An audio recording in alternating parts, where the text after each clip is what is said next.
बिस्मिल्लाहिर्रहमानिर्रहीम। Nawaz time news TV के नाज़रीन व मुख़ातब नाज़रीन, आज का मौज़ू ये है हज़रत पीरों के पीर दस्तगीर रहमतुल्लाह अलैह की ज़िंदगी के बारे में वाक़या बयान करना है। अल्लाह के वली की शान मोहम्मद नवाज़ इंशाअल्लाह करता रहेगा बयान। नाज़रीन, आज मौज़ू ये है हज़रत बाबा गौस पाक रहमतुल्लाह अलैह पीरों के पीर दस्तगीर के बारे में वाक़या बयान करना है, उनकी ज़िंदगी के बारे में, उनके बचपन के बारे में, कैसे गाँव से मुख़ातब हुई, जब गाँव से मुख़ातब हुई तो फिर आप अपनी वालदा की गोद में जाकर छुप गए। बचपन में थे तो वो अपनी वालदा की गोद में जाकर छुप गए और वालदा की ने सतह की कैफ़ियत में आ गए और वालदा ने आपसे क्या पूछा और आपने उनको क्या बताया।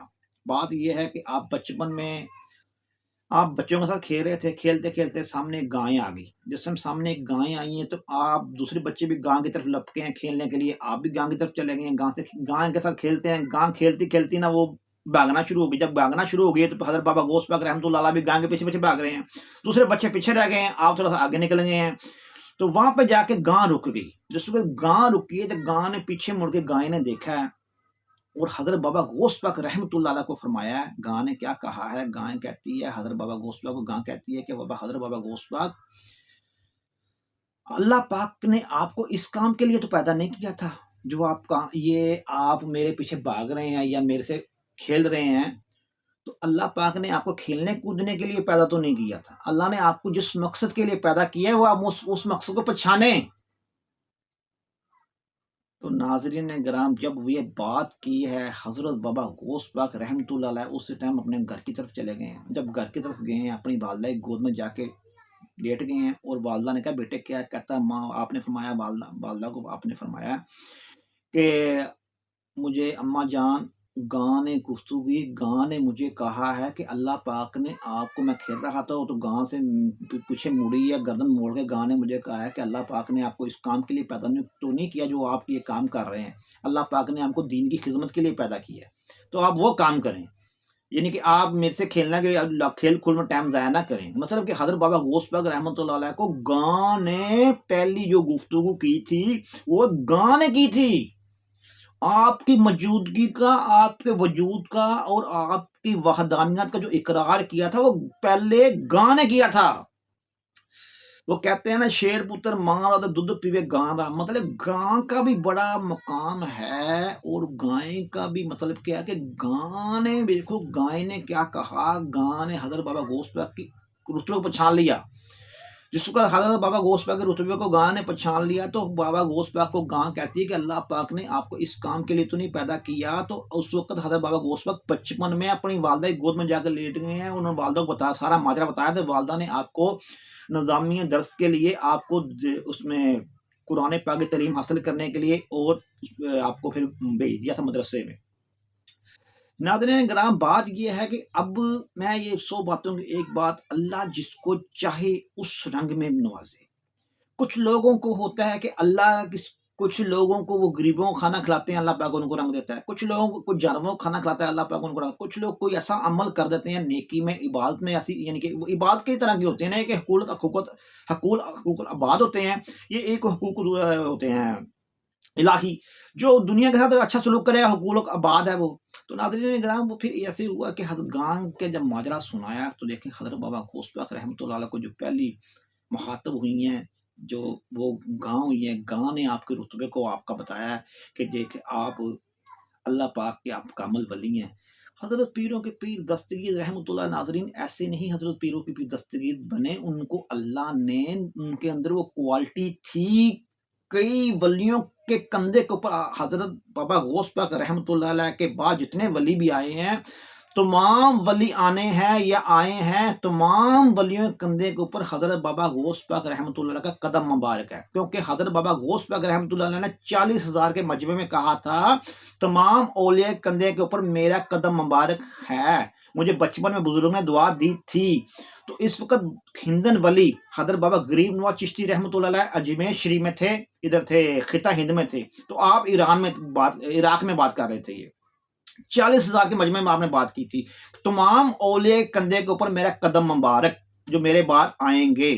तो हज़रत बाबा गौस पाक रहमतुल्लाह जब इस वक़्त ये बात की थी तो हज़रत गरीब नवाज़ चिश्ती रहमतुल्लाह ने उस वक़्त कहा था, बाबा जी यानी कितना फासला ज़मीन के हिसाब से, रूहानी हिसाब से कोई फासला नहीं होता। रूहानियत में इंसान हज़ार को का फासला भी तय कर लेता है।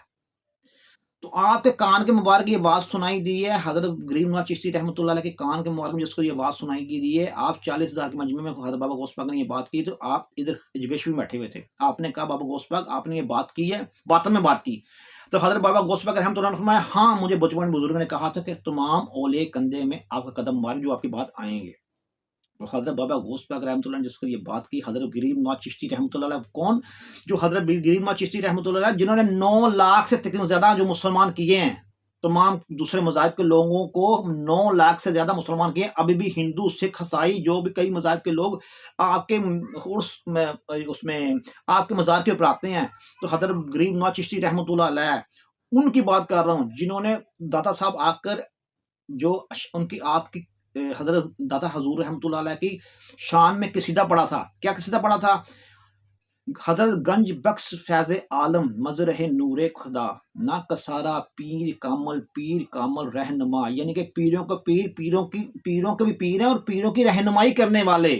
गंज बख्श फैज़ आलम मज़रह नूरे खुदा, अल्लाह का नूर आप पे बरसता है। फारसी का आपने कसीदा पढ़ा था, अल्लाह का नूर आपसे बरसता है। वो हज़रत बाबा गौस पाक रहमतुल्लाह अलैह को फरमा रहे हैं कि आपका सरकार जो कदम मुबारक मेरे दिल पे, मेरे कंधे पे, मेरी ज़ुबान पे, मेरी आँख पे, मेरे सर पे, हज़रत बाबा गौस पाक रहमतुल्लाह की शान में ये लफ़्ज़ बयान किए हैं। जब ये लफ़्ज़ अक़ीदतमंद के बयान किए, हज़रत बाबा गौस पाक रहमतुल्लाह ने फरमाया, हज़रत गरीब नवाज़ चिश्ती बेशक बुज़ुर्गों ने बचपन में दुआ दी थी कि आपके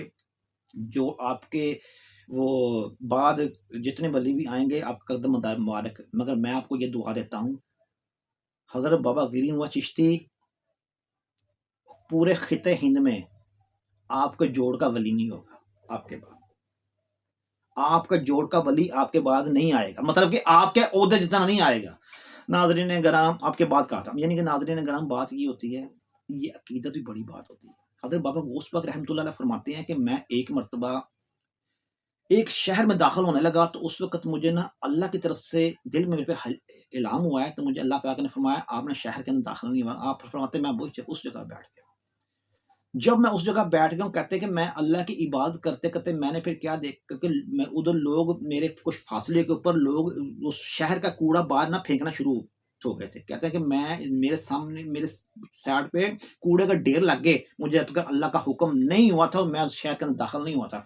आप फरमाते हैं एक मरतबा ये वाक़या मेरे साथ हुआ कि मैं एक जगह पे जा रहा था, तो मुझे एक बंदे से मुलाकात हुई। जब एक बंदे से बुजुर्ग से मेरी मुलाकात हुई है, तो उन्होंने मुझे बुलवाया है, तो उन्होंने कहा यार बैठ जा इधर, तो मैं बैठ गया उधर उनके पास बैठ गया। जब मैं बैठ गया हूँ, तो उन्होंने वो कहा कि आप बैठो कि मैं अभी आ रहा हूँ। कहता मैं भाँप गया कि आलमे गैब वाले आदमी हैं, ये जो दुनियादार नहीं है ये रूहानियत के ऊपर फैज़ है। कहते हैं कि उन्होंने मुझे कहा इधर बैठ जाओ, कहते हैं कि मैं तकरीबन 1 साल उस जगह बैठा रहा। जब 1 साल के बाद फिर वो आए, मेरे से फिर थोड़ी देर गुफ्तगू हुई, फिर कहते हैं आप शेख अब्दुल कादिर जिलानी अब बैठिए मैं आ रहा हूँ। कहता है फिर 1 साल मैं वहाँ बैठा रहा। फिर कहता जब तीसरी मर्तबा आए हैं, तो आधी रोटी लेके आए हैं और दूध का गिलास लेके आए हैं। जब आधी रोटी पूरी लेके आए हैं, एक दूध का गिलास लेके आए हैं, तो मुझे क्या फिर मेरे से गुफ्तगू करनी शुरू हो गई है। मुझे रोटी खिलाई है, खिलाने के बाद मुझे आधा गिलास दूध का मुझे कहा खुद पिया है, फिर उसके बाद मुझे वो दूध का गिलास पिला दिया है। तो मुझे कहते हैं हज़रत शेख कादर जिलानी रहमतुल्लाह अलैह पता मैं कौन हूँ? उन्होंने कहा सरकार मुझे मैं तो बाप का तो आप तो आलम गैब के कोई अल्लाह के बुज़ुर्ग हैं, तो मैं इसलिए तो आपके साथ इतनी देर आपका इंतज़ार किया है। तो किसी दुनियादार का तो मैं इंतज़ार नहीं करना था मैंने। मैंने इतने साल आपका इंतज़ार किया है, आपने चंद लम्हों के लिए मेरे से गुफ्तगू की, आप चले गए हैं, चलने के बाद चलने जाने के बाद आपने कहा बैठो मैं आपका इंतज़ार में हूँ। बताएँ फिर सरकार आप कौन हैं? उन्होंने कहा मैं हज़रत बाबा खिज़र ख्वाज हूँ। हज़रत बाबा खिज़र ख्वाज जो ज़ुल्क़ुरनैन के लश्कर में थे। ज़ुल्क़ुरनैन बादशाह था, उसके लश्कर में थे जो आबे हयात लेने के लिए दुनिया की ढूँढ रहे थे। जो आबे हयात देखो बादशाह ज़ुल्क़ुरनैन आबे हयात को ढूँढ रहा है। तो वो जो 7 हज़रत बाबा खिज़र ख्वाज जो रहमतुल्लाह अलैह हैं, उन्होंने आबे हयात को खुद अल्लाह पाक ने उनके लिए रखा था आबे हयात। उन्होंने आबे हयात को पी लिया। इसलिए कहते हैं उम्र खिज़री। हज़रत खिज़र अलैहिस्सलाम कई अल्लाह के वलियों को मिल के चले जाते हैं। कुछ लोग अल्लाह के वली नहीं पहचान सकते, कुछ लोग अल्लाह के वली पहचानते हैं। कुछ अल्लाह के वली उनको नहीं पहचान सकते, उनसे मुलाकात करते हैं, चले जाते हैं, पता नहीं था हज़रत बाबा खिज़र ख्वाज है। इसलिए नाज़रीन किराम हज़रत बाबा पीरों के पीर दस्तगीर रहमतुल्लाह अलैह, हज़रत शेख अब्दुल कादिर जिलानी रहमतुल्लाह अलैह, हज़रत यारमी शरीफ वाले आपके सारे लक़ब है आपको अल्लाह पाक ने नवाज़े हुए हैं। कादर भी हज़रत कादर भी आपका लक़ब है। नाज़रीन किराम बुज़ुर्ग जितने भी होते हैं उनकी अपनी एक अदा होती है, उनके अंदर अपनी एक उमंग होती है, उनकी अपनी एक तरंग होती है। सो बातों की।